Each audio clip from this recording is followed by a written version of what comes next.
Welcome to your Essential Business Briefing. I'm Stephen Carroll. Coming up, what should we expect from the global economy in 2020? We'll crunch the latest figures from the World Bank and sort the good news from the bad.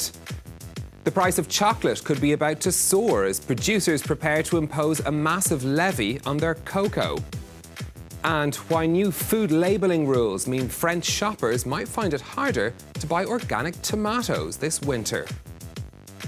First up, though, the latest economic forecast from the World Bank paints a mixed picture for the year ahead. The bank says that global growth will speed up in 2020, but remain relatively weak at a rate of 2.5%.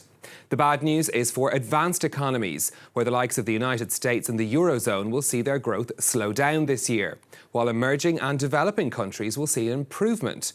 But for all major economies, the picture is more gloomy than the World Bank's last forecast in 2019.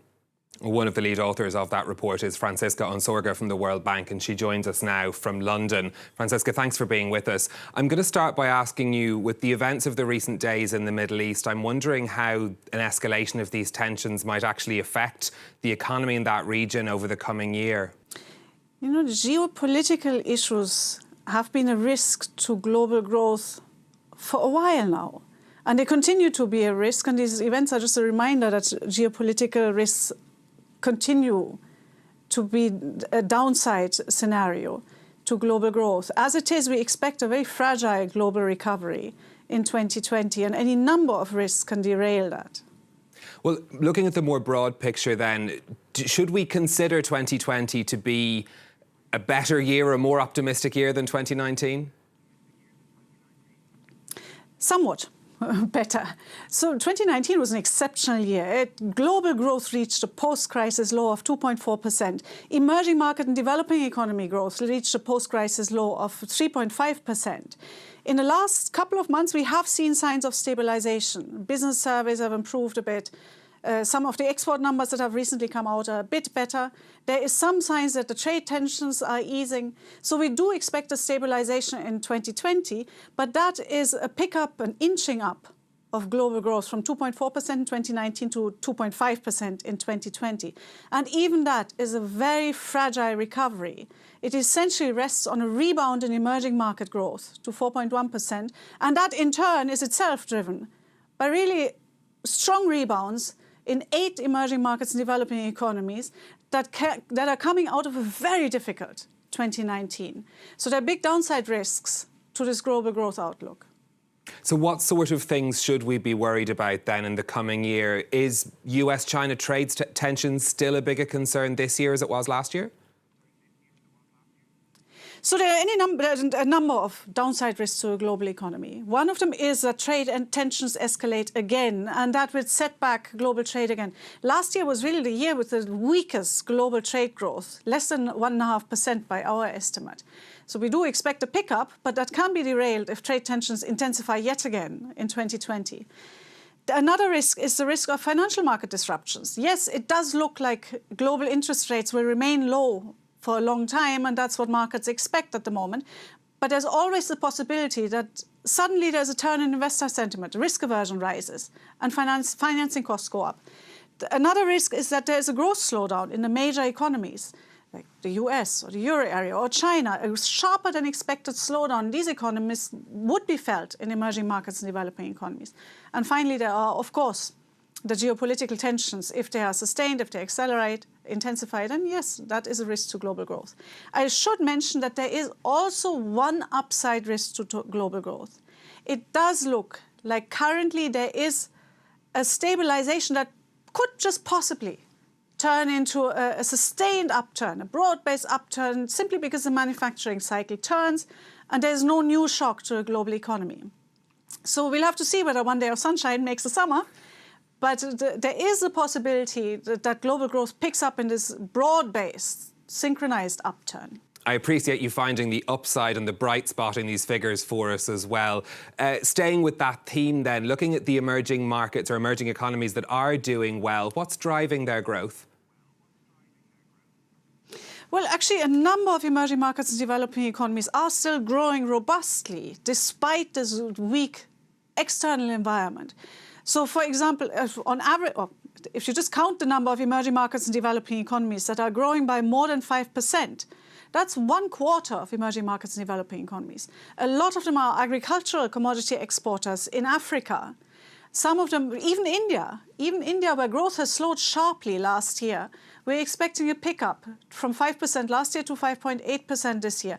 As some of these financial markets stresses, financial system stresses in the non-bank financial system are unwound in 2020 and investment begins to pick up again.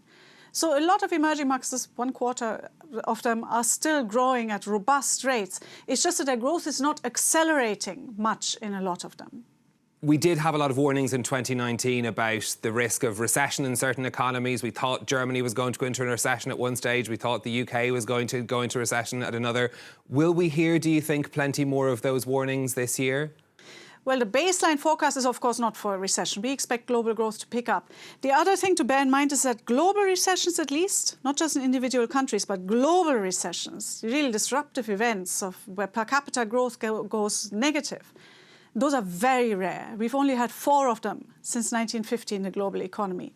Mind you, with global growth slowing to something like 2.5%, perhaps 3% in the outer years, a big shock is much more likely to derail the global economy than when you start from a higher level of growth like you had on the order of 3% in 2018 or 17. OK, something to keep an eye on anyway in the months ahead. Franziska Ohnsorge from the World Bank, thank you very much for speaking to us. Now, is the price of chocolate about to jump? A deal agreed between 2 of the world's top cocoa-producing countries could see the commodity get much more expensive later this year. Industry experts say it could be the biggest overhaul of the cocoa industry in decades. Well, to explain what this means for anyone with a sweet tooth, Kate Moody has the details. Kate. Well, Stephen, it's being described as an OPEC for chocolate. As of October, Ivory Coast and Ghana will charge a $400 premium on the price of each ton of cocoa exported. That means that if the price on international commodities markets is, for example, $2,500 per ton, it will be sold for $2,900 instead. Rather than going directly to farmers, that extra money will be put aside in a rainy day fund to be distributed as needed if prices drop drastically. The so-called living income differential could have a real impact because Ivory Coast and Ghana produce nearly 2/3 of the world's cocoa. It could set a precedent for other exporting countries. Nigeria is considering its own price premium, while Peru has suggested setting a minimum price for cocoa sales. The idea is to help struggling farmers. Cocoa producers pocket less than 7% of the final cost of their raw material, and those who process and grind the pods about the same. The lion's share goes to manufacturers and retailers who sell the final product. The World Bank says that 80% of cocoa farmers earn less than $3 per day. That's 4 million people and their families around the world. For the chocolate industry, addressing that poverty has become increasingly important as it faces calls to ensure a sustainable supply chain. Major brands like Mars and Hershey have signed on to the cocoa cartel, in part to improve their reputation and secure their future. The global chocolate industry is worth over $100 billion. While manufacturers may swallow higher costs in the short term, analysts say it will ultimately be chocolate-loving consumers who pick up that tab. Stephen? Kate, thank you very much for that. We're staying with all things food and new labelling rules for organic produce here in France. Since the 1st of January, fruit and vegetables grown in greenhouses out of their usual seasons cannot be labelled as organic. It's in an effort to reduce the emissions from food production here, but farmers fear it will put them at a disadvantage. Brian Quinn reports. At France's markets this winter, no sign of French-grown eggplants, tomatoes or cucumbers labelled Agriculture Biologique, the label that officially designates organically grown produce. From December through April, French organic farmers are forbidden from selling produce grown in heated greenhouses under the label. This farmer approves. Is it really necessary here, with everything that we have in winter, because it's a lot, to also produce vegetables that are meant for the summer?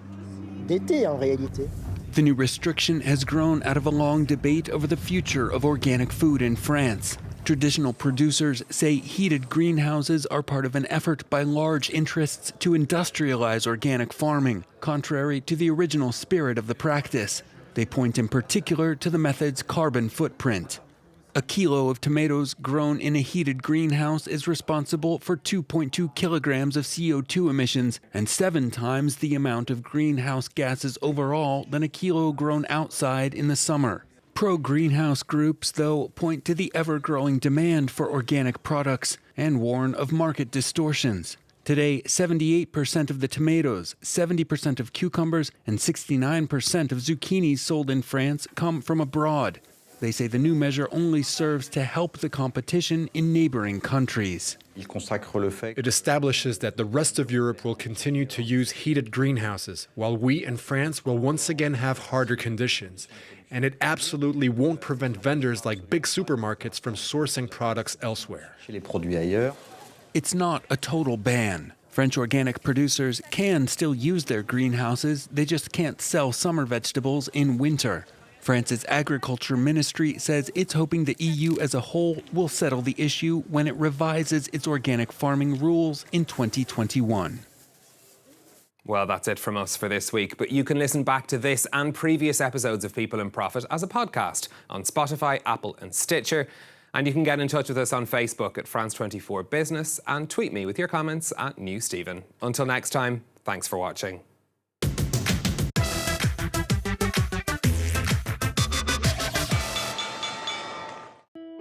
France 24, c'est la richesse de la diversité culturelle mondiale avec un réseau de correspondants à travers la planète. En France 24 en español comunicamos a Latinoamérica con el mundo entero. روح مهنية شعارها واحد حرية التعبير.